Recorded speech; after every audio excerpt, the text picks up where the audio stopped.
నువ్వు ముందు తిరినా అన్నా. సీతాలు పైకి ఎవరు బిజినెస్ మ్యాన్ వచ్చారంటగా? అవునక్క. ఈ భోజనం ఆయనకేనా? అవునక్క. ఎంత ముద్దొస్తున్నావో. అయితే నన్ను పెళ్లి చేసుకుంటావా సీతాలు? ఇప్పుడే చెప్పకర్లేదు. Take your own time. ఒరే చిన్నంతరం పెద్దంతరం లేకుండా ఏంట్రా మాటలు? ఇది పట్టుకో. అమ్మా ప్రేమకి వయసుతో పని లేదమ్మా. అమ్మో మనసుతోనే పని. ఇప్పుడు ఇవ్వు. సీతాలు చుమ్మా లగలగలగలగలగ ఐ లవ్ యూ. నీకు కావాలంటే నా మొత్తం మ్యాగీ నీకే చేస్తా. ఓకేనా?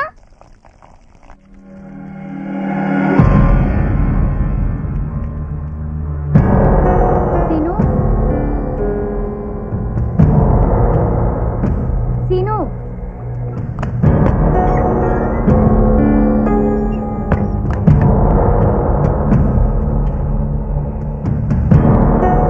ఏం చేస్తున్నావు సీను? శవం వాసన వచ్చినట్లుంది, అందుకే గంధం పోసిన. ఇప్పుడేం వాసన రావట్లేదు కదా. ఇంతకు వీళ్ళేరే? శవం ఎక్కడ పడేయాలో చూసి రావడానికి వెళ్ళారు. ఇప్పటి వరకు రాలేదు. నాకేమీ శవం దగ్గర ఉండాలంటే భయంగా ఉంది. వాళ్ళు వచ్చే వరకు నువ్వు నాకు తోడుగా ఉంటే నేను ఈ శవానికి తోడుగా ఉంటా. పోగు రే పోగు.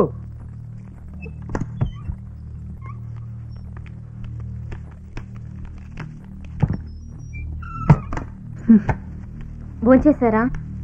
వద్దు సీత, ఈ శవాన్ని ఎలా పడేయాలన్న ఆలోచనలతో బుర్ర తిరిగిపోతుంది.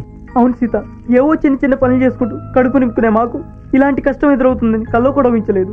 అమ్మెవరో నాన్నెవరో తెలియకపోయినా కష్ట సుఖాల్లో ఒకరికొకరు తోడుగా అన్నదమ్ముల్లా కలిసి బ్రతికాం. ఇప్పుడు ఈ సమస్యతో ఏమైపోతామోనని భయంగా ఉంది సీత. సమస్యలు వచ్చాయని బాధపడుతూ కూర్చుంటే అవి ఇంకా భయపడతాయి.